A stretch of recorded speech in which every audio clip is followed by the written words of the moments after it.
All right, and we're live with Ferdinand Guggenberger. He owns a bunch of companies. He's already had an exit of his real estate company, worked at Boston Consulting Group and BMW in the past, so acquired quite the knowledge.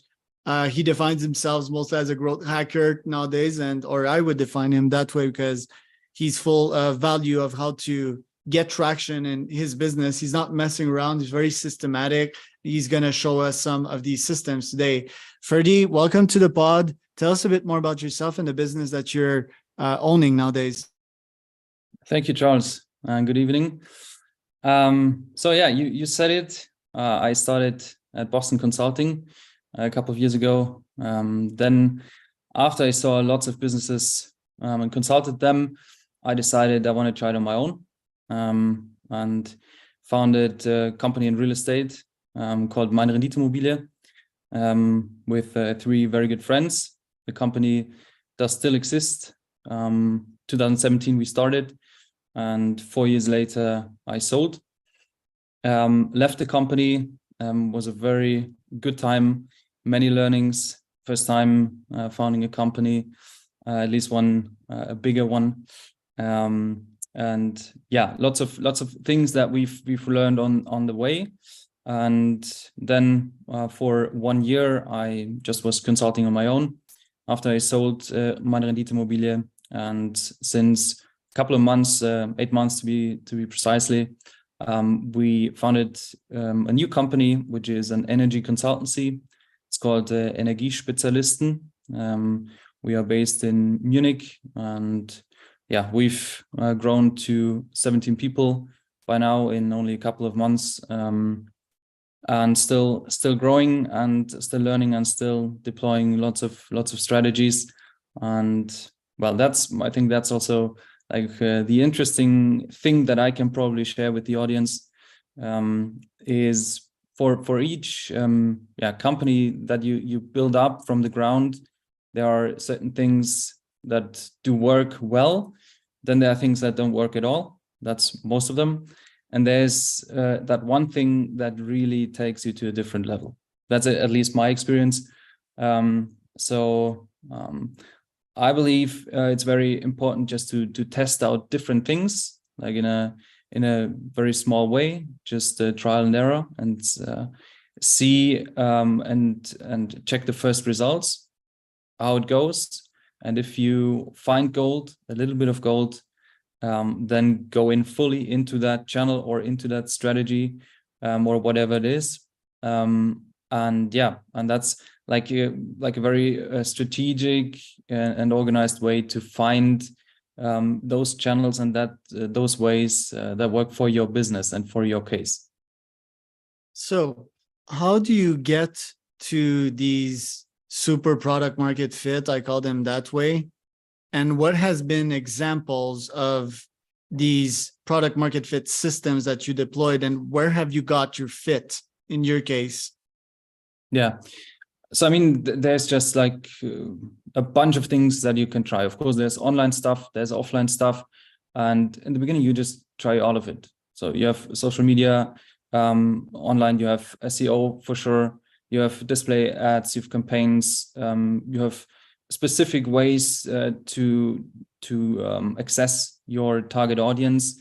And then there are offline ways. In case of Energiespezialisten, the energy consultancy, our customers are like 40, 45, 50-year-old people who own a house. So that is like the target audience. How would you get access to that audience? Certainly not on Instagram. Surely not on TikTok. They are not on social media. Maybe they're on Facebook.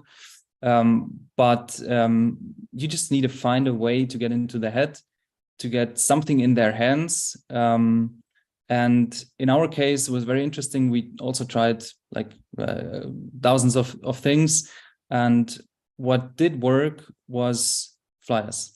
So like the oldest way of getting into an household through flyers was the way that worked for us very well, because as I said, that kind of target audience isn't online. Of course, we flanked it with other measures like campaigns on Facebook for certain geographies where we were distributing the flyers. So you get like a couple of touch points, and at some point people start converting. And that was what we were seeing. And especially during the winter time when it's cold outside and people are thinking about their heating and their insulation and all that, this is like the best channel for us. Customer acquisition costs are quite low, not during the summer. During the summer, people are not considering these topics, but during the winter for sure. And for Energiespezialisten, that was for that specific audience, that was the way to get access. Then we have like, of course, other target audiences. For example, we have property management companies that are responsible for multifamily homes. How would you access that kind of target audience? So there's no way you can reach them online through a display campaign. What you could do is you make a direct mailing, or in our case, what we did is we created a newsletter especially for that target audience to help them, get them useful information. What can those big houses, multifamily homes, what can they do to save energy, for example? These are tips that are very valuable for them. So we send out that newsletter like once every 2 weeks. And they're very sticky. They come to us and we get lots of projects through those companies now. And I think that's the key, just making very clear what is my target audience, and then trying different ways to get access to them. Right. And in your case, you started in real estate. So I guess you got to evaluate multiple facets of the house. As a BCG ex-consultant, I mean, so you have the product founder market fit, it seems, well, the founder market fit, not the product. So we're like, okay, I'm going to start in that business. You probably also did the math that energy could be one of the most profitable fields. And the business model behind that is, I'm going to make you save X and I'm going to take like 5% of it. Was that your thinking behind that one? That was like the initial thought is participate in the savings.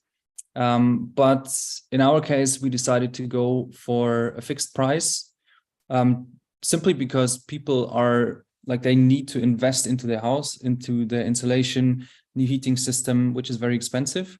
There's lots of funding for those kinds of investments from the state, but it takes years and years until they reach a certain level with their house of like energy efficiency that helps them to save, let's say 60%, 70% of energy. So that would be like a very long game to play. So we decided that we will charge a fixed price. Also, there's lots of funding for the energy consultancy services themselves. So that was the way we went. And it's funny, in Germany, like the energy transition is the biggest topic. And 4 years ago, when I founded the other company, which was in real estate as an investment, I dealt with lots of people who own a house, but nobody was asking questions about energy efficiency. Nowadays, everybody who's going to buy a house, first question is not how much does it cost. The first question is how well is the insulation. That's very interesting, and I think we're at a good spot at the right time, and looking forward to the next years. Everyone's wondering about energy saving for the cost side of it or for the environment side of it. Like, in which percentage would be both? Our customers or everyone, is it like 80% because it's environment and it's, I want to look good to my neighbors, I want to tell my family that my house is energy efficient, or is it mostly because I can save a whole lot of money? Yeah, I think it's probably 50-50. That's what I would say from the feedback that we get from our customers. We also ask them what is their goal with their house, what do they want to reach, and some of them say it's because they want to protect the environment.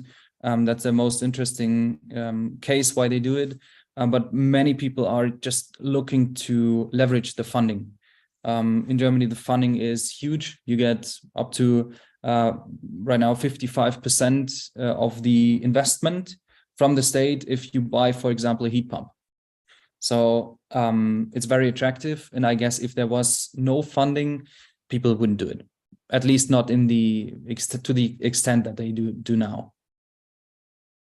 Right. And you decided to go in that one with a co-founder. What's your plan with that business in terms of revenue for this year and what you're aiming for next year? Yeah. So we are actually 4 founders. So I have three co-founders. We founded in November 2022.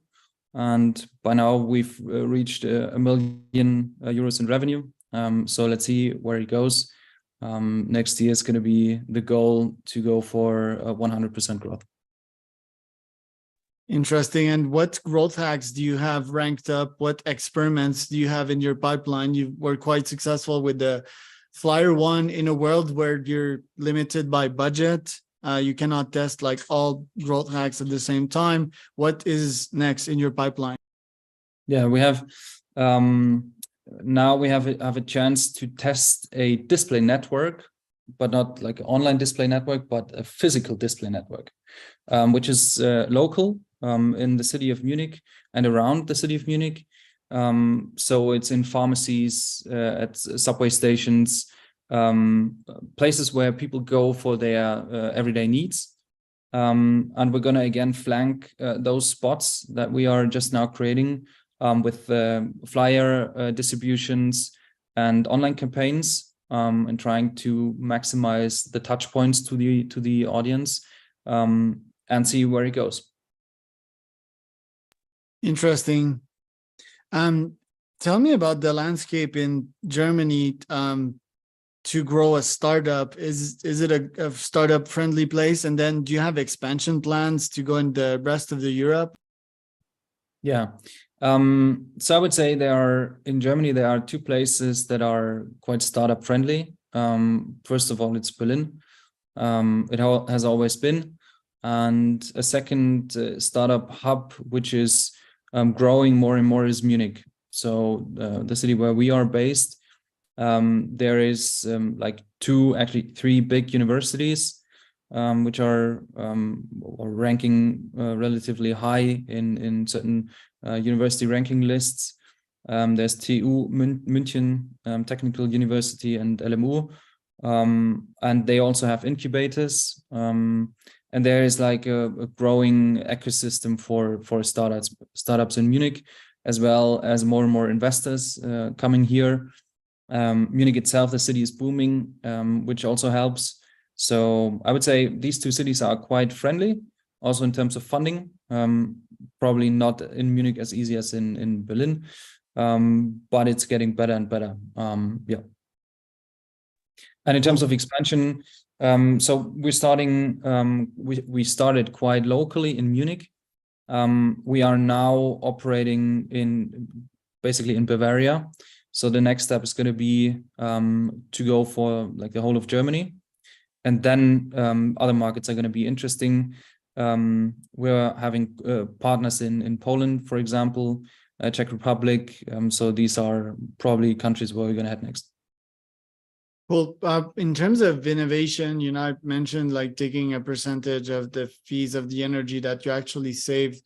How else do you think the company can innovate to drive even more revenue and satisfy its customers even more? What's next for you guys? Well, so next is a customer app. We're working with our energy consultants with our own app for them. So like internally, we have our own app. We're basically 100% digital. But we are looking to bring that digitalization also to our customers. So we want them to be able to see like their renovation plans in an app.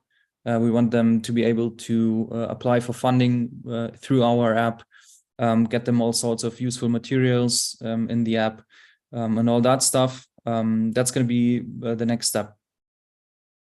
Well, Ferdy, where can people find out more about you online? So I'm happy to share my LinkedIn. Just search for my name, Ferdinand Guggenberger, and that's the place.